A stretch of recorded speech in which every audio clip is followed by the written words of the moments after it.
Hi everyone, I'm Sophie. Welcome to Berlin. Now I come from the UK, Wales originally, but I've been living in Berlin for the last 10 years, working as a historical guide and teaching history. I thought today we would just take the opportunity for you and for me to get outside and explore the city a little bit, take a look around Berlin and hopefully make this history that you've been studying a bit more exciting for you. So today we're going to be looking at what's been considered one of the key contributors to the rise of Adolf Hitler and the Nazi Party here in Germany, the Reichstag fire.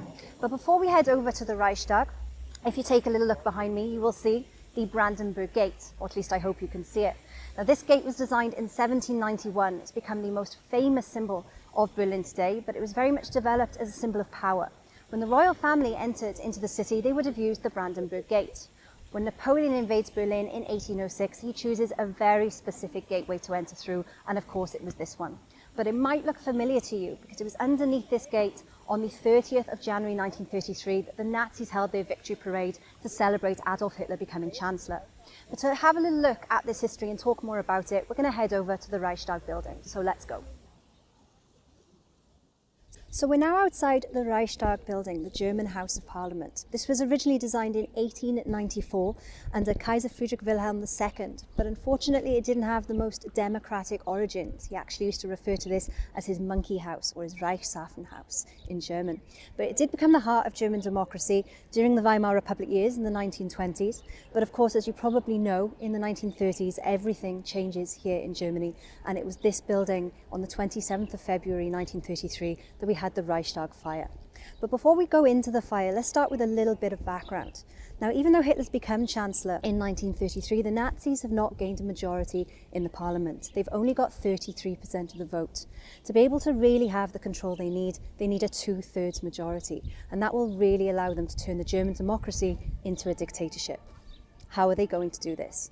Now, Hitler needs to convince a key figure to hold new elections at the beginning of March 1933. You might know this man's name. He was called Paul von Hindenburg, the president in Germany at the time.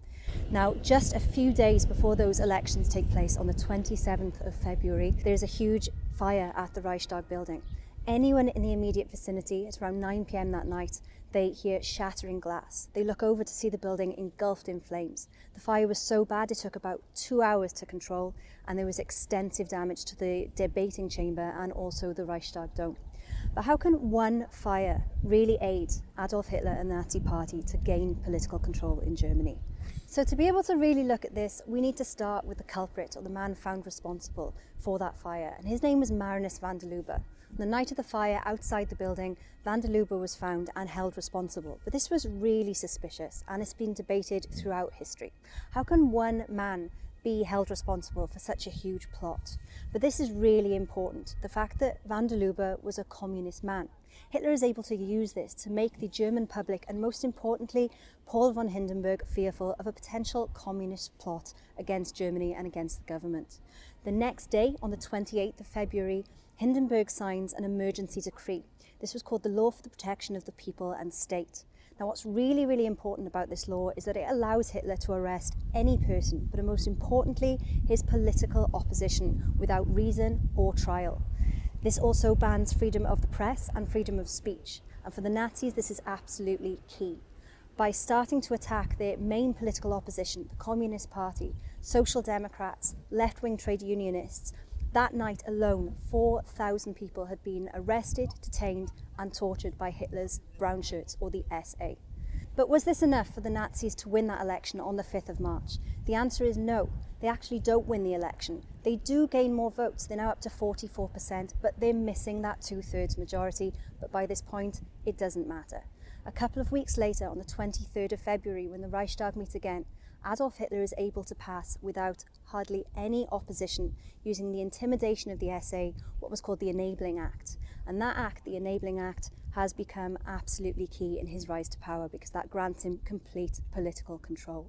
What Hitler is now able to do is pass any law without the approval of the Reichstag for the next 4 years. He is able to abolish any political party left in existence, and the next year, 1934, in the August, with the death of Paul von Hindenburg, Hitler declares himself sole Chancellor and Führer, or leader, of Germany.